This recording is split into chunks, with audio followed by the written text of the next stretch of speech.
The inscription on the memorial stone cross on the bridge there reads, "In commemoration of the Battle of Mount Street Bridge and in honour of the Irish volunteers who gallantly gave their lives in this area in defence of the Irish Republic, Easter week 1916.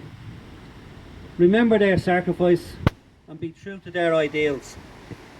God save the brave."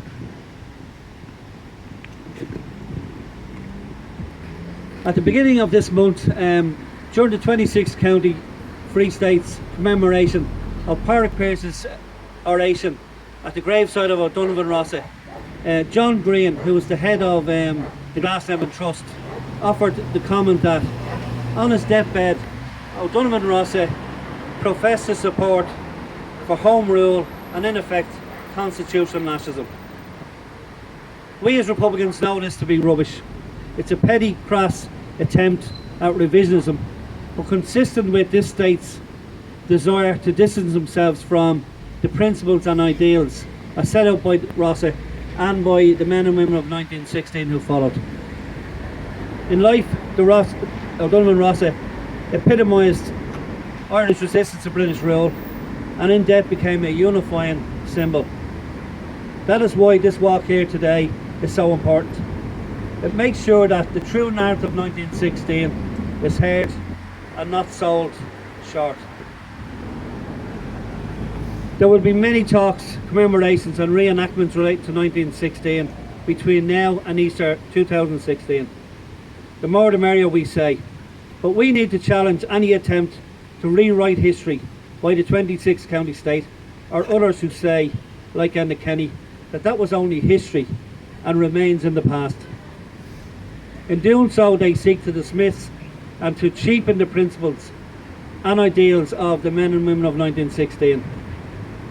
Presently, there are Republican prisoners incarcerated in Portlaoise here in the 26 counties, in Highbank and Magarbry in the occupied 6 counties. The IRPWA continues to advocate and support these prisoners and their families, and is proud to do so. We would ask you today to remember their sacrifice and be true to their ideals.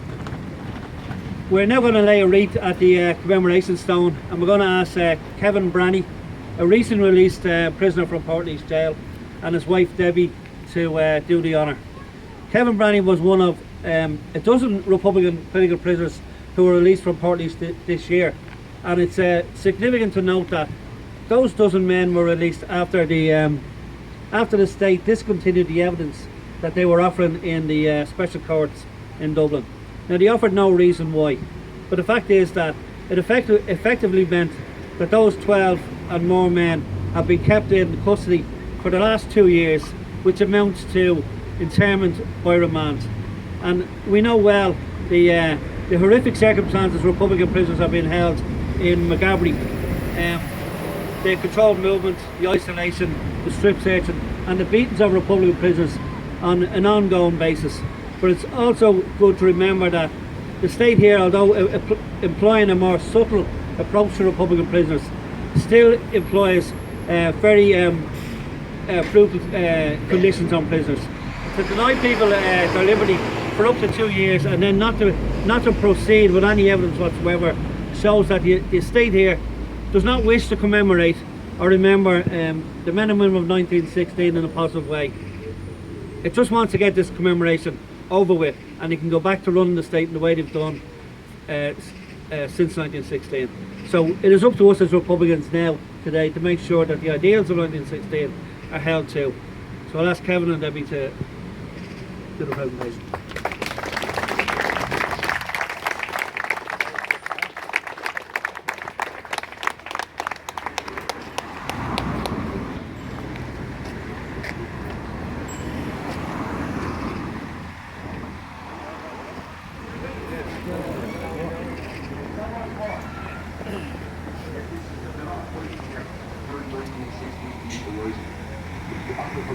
Bridge. And the reason the battle was going on because it was to keep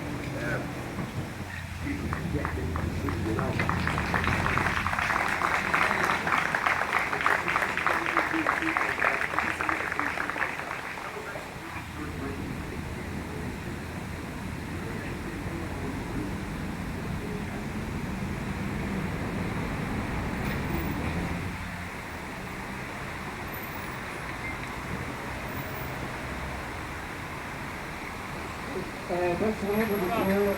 We're now going to go back to the town engineer's court for some refreshments. I'll put the link in. And there's